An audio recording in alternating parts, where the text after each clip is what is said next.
Eleições 2016. O prazo final para o registro de candidatura é 15 de agosto. E até lá, a Justiça Eleitoral de Mato Grosso vai ter julgado 100% dos processos de ficha suja. E para falar sobre propaganda eleitoral, corte de verba dos tribunais no pleito deste ano, além de outros assuntos, a gente conversa ao vivo aqui no Jornal do Meio-Dia com o diretor-geral do Tribunal Regional Eleitoral, Felipe Biato. Boa tarde, diretor. Boa tarde, Lúcio. Prazer estar aqui. Boa tarde, diretor. Boa tarde. O problema mais difícil nessa campanha, na opinião do senhor aí, vai ser a fiscalização sobre o financiamento eleitoral, que agora não pode mais, as empresas, né, as pessoas jurídicas não podem mais doar, só pessoa física. Exatamente. Elas continuam podendo doar, Lúcio, diretamente para o fundo partidário. E aí o fundo partidário divide, então, os valores com os partidos políticos. Mas a doação direta para o candidato já agora nessa eleição é proibida. Isso tem preocupado bastante os juristas e o pessoal envolvido nas eleições, porque a gente ainda não tem uma exata noção de como é que vai ser a movimentação financeira desses partidos, das coligações e dos candidatos. E, portanto, para evitar um uso equivocado ou um mau uso dos recursos, é que o tribunal tem se preparado para fazer essa fiscalização com mais rigor ainda do que vem sendo feito desde então. E a preocupação com o Caixa 2 fica maior ainda, né? Porque basta olhar para a média daquilo que cada município pode gastar, que não é muito difícil perceber que não são aqueles valores que foram gastos na última campanha. Difícil provar, mas os valores são bem maiores, pelo menos umas 3, 4 vezes a mais. A gente imagina que sim, Lúcio. O que existiu de novidade em relação às últimas eleições? Nas últimas eleições, a lei estipulava limites de gastos seriam fixados por lei. Só que essa lei nunca existiu. E na ausência da lei, a própria lei das eleições dizia o seguinte, olha, se não houver lei, os partidos políticos é que fixam os próprios gastos. E foi assim desde então. Nessa eleição, com a reforma eleitoral, esses gastos agora são fixados pelo TSE, com parâmetros já determinados na lei. E quais são esses parâmetros? São os valores, os maiores valores que prefeitos e vereadores gastaram nas eleições de 2012. Então, uma porcentagem desse valor é o limite que o TSE fixou. Então, os candidatos e partidos vão ter que se adaptar a essa nova realidade. É um valor bem menor, realmente, do que a gente imagina que é gasto, mas é uma nova realidade. Falando ainda das mudanças, para o pleito deste ano teve outras mudanças na propaganda, né? Isso, várias mudanças na propaganda. Eu poderia dizer que a mais significativa é em relação à propaganda eleitoral gratuita. Antigamente a gente tinha, naqueles horários do almoço e do final do dia, a gente assistia às propagandas tanto de prefeito quanto de vereador. Isso foi em 2012. Agora já não vai mais ser assim. Nesses horários do almoço e da janta, da noite, só propaganda para prefeito. As propagandas para vereadores, por exemplo, vão ser feitas ao longo do dia em sessões menores. Então a gente tinha, por exemplo, 30 minutos na hora do almoço e na hora do jantar, e agora a gente vai ter só 10 minutos. E durante as inserções, durante o dia, eram 30 minutos e agora vão ser 70. Né? Diretor, e no caso aí da propaganda eleitoral dos candidatos, especificamente dos candidatos a prefeito, porque os vereadores vão ficar com aquelas inserções ao longo da programação das emissoras. No caso dos candidatos a prefeito, na eleição desse ano, as restrições serão maiores em relação aos anos anteriores? Na verdade, não. Quer dizer, computação gráfica já é proibido. Sim, mas todo mundo continua usando um pouco. Exatamente. Computação gráfica, efeitos visuais, desenho animado, tudo isso continua sendo proibido.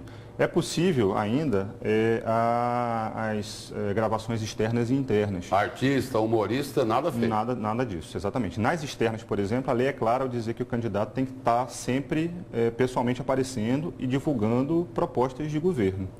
Então, há uma restrição maior em relação a isso, mas a restrição mais significativa mesmo é em relação ao tempo. Quer dizer, se usar imagens, no caso de utilização de imagens externas, o candidato tem que estar presente naquele local. Exatamente. Se ele não estiver, isso não pode ser feito. Não pode ser feito, é o que diz o artigo 54 da lei. Diretor, falando um pouquinho das redes sociais, quais os limites, já que elas são muito usadas hoje, né? Olha, isso é uma novidade. A Justiça Eleitoral tem bastante dificuldade na fiscalização porque a gente não tem controle sobre isso. Na verdade, as propagandas não são feitas só pelos candidatos nem pelos partidos, mas também pelos apoiadores. Então não há nenhuma mecanismo eficaz de você controlar e vislumbrar toda essa gama de entradas que tem na rede social. Mas as restrições são as mesmas em relação a qualquer tipo de propaganda. Evitar propagandas ofensivas, negativas, com mentiras flagrantemente vistas e tal. Então, todo tipo de artimanha ou de artifício que leve ao desequilíbrio das eleições. Então, a gente mantém... Mas ela tem um prazo para começar, como na TV? Sim, ela começa no dia 15 de agosto e vai até o dia 30 de setembro. É o período em que o candidato tem para fazer qualquer tipo de propaganda. Diretor, com as operações aí, em termos de Brasil aí, né, da Operação Lava Jato e das outras operações de combate à corrupção, um questionamento aí que se faz e que é de muito interesse do eleitor é sobre o candidato ficha suja. Nós estamos livres desse tipo de candidato ou ainda não? Não totalmente, Lúcio. A Justiça Eleitoral fez a sua parte. Todas as ações que poderiam desaguar em algum tipo de inelegibilidade, nós estamos julgando e a expectativa é que nós vamos terminar de julgar todas elas. Agora, não é só a Justiça Eleitoral que tem ações que podem desaguar nisso, né? A Justiça Comum também tem, a Justiça Federal. Então, infelizmente, a gente não vai conseguir abranger todo tipo de inelegibilidade que poderia estar presente agora. Mas a gente já está avançando muito realmente nesse ponto. A Justiça Eleitoral, então, ela vai priorizar em cima dos casos mais graves? Não dá para resolver tudo até o início da eleição? No que diz respeito aos condenados da própria Justiça Eleitoral e ao que repercute na elegibilidade, sim. Nós vamos julgar tudo até as eleições, se não tudo, praticamente tudo. Diretor, o orçamento desse ano, o governo federal liberou menos do que foi solicitado, né? 52% a menos. Como que vai ser? Vai influenciar no pleito? Olha, sob o ponto de vista da logística, essa é a nossa maior dificuldade. A gente realmente teve um corte bastante grande no início do ano, mas graças a uma atuação bastante forte do TSE, do ministro Gilmar Mendes, conseguimos reverter um pouco o corte inicialmente feito. Então, hoje, para a eleição, a gente tem um custo por eleitor de R$ 4,63. Em 2014, por exemplo, esse custo foi de R$ 6,46, portanto, 20% a menos. Entretanto, a Justiça Eleitoral fez o dever de casa, se planejou e não vai haver nenhum tipo de prejuízo ao pleito. Diretor, uma outra preocupação aí, além do Caixa 2, é algo que ocorre em toda eleição, apesar da fiscalização. Compra de voto. Como é que o TRE está se preparando para fiscalizar esses candidatos que compram e os eleitores que vendem?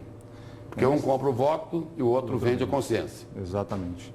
Nesse ponto, Lúcio, a gente não tem nenhuma outra alternativa melhor do que a fiscalização dos próprios eleitores, dos próprios partidos, dos próprios candidatos. Então, o apelo da Justiça Eleitoral é que façam essas notificações de indícios, de práticas. Nós temos aí o aplicativo Pardal, que hoje permite que qualquer eleitor, por meio de um celular, consiga fazer uma denúncia que cai diretamente para a nossa análise. A gente tem o telefone 0800, a gente tem o Ministério Público, Justiça Eleitoral, a Polícia Federal, a Polícia Civil, enfim. Precisamos da fiscalização de todos. Sem a ajuda dos eleitores, daqueles que são os maiores interessados, a Justiça Eleitoral não tem condições de fiscalizar. Diretor, obrigado pela presença e pelas informações aqui no Jornal do Meio-Dia. Obrigado, diretor.